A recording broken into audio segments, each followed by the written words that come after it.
Cluster feeding is a pattern of feeding in clusters. A usually happy baby suddenly wants to feed very frequently and for long hours at a stretch. The baby becomes fussy in the evening and wants to nurse continuously. They settle down quickly after eating. If your baby is still fussing or crying after a feeding, there might be something else going on.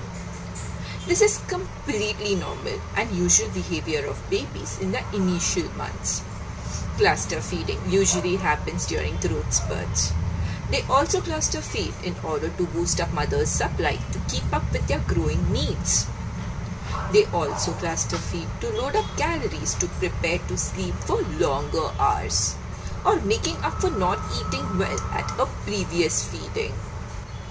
It is very common and babies develop a strong bond with the mother when they are fed on demand.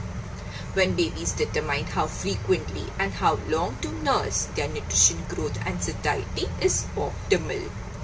In most cases, cluster feeding is not a sign that your baby isn't getting enough to eat due to low milk supply. They also do it when they are sick, teething during developmental milestones, or when they need warmth and sense of security. When to feed the babies during cluster feeding? Follow their hunger cues and feed on demand. That means feeding your baby whenever they give you hunger cues, such as moving their mouth, making sucking sounds or motions, smacking or licking their lips, bringing their hands to their mouth, sucking on their fingers or fists, clenching their fists, rooting. Rooting is a newborn reflex. Babies turn their head towards anything that touches their face and open their mouth, looking for a nipple. Thank you.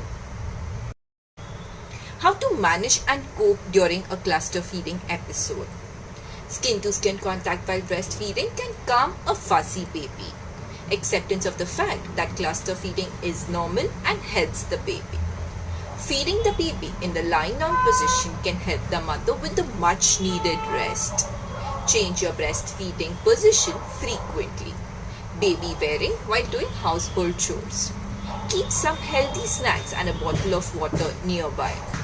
Don't start formula or animal milk thinking you're not getting enough milk. Don't use pacifiers as it can hamper with the establishment of supply. Take care of your nipples as they can get irritated or painful. Avoid making plans during cluster feeding days as cancelled plans can cause a lot of frustration. Remember, cluster feeding is needed for the baby. They are not unreasonable demands and you can never spoil your baby by meeting their needs. Cluster feeding is a normal baby behavior. When should we visit the doctor? Visit the doctor when the baby is cluster feeding all the time but there is not enough pee or poop count, fewer than 5 to 6 wet diapers in a 24-hour period once your baby is 5 days old. The weight gain is poor and the baby is fussy and not sleeping much. Make sure that your baby has a good latch. While it may seem natural, latching can be challenging for you and your baby, especially when you are new to nursing. A good latch will help your newborn get enough milk. A poor latch, on the other hand, can tire out your baby so that they are more likely to fall asleep at the breast before they are full. Let your baby nurse until they are sleepy and no longer swallowing. This is usually no longer than 15 minutes per side. The longer the nursing session, the higher the filling fat content of your milk. Thank you.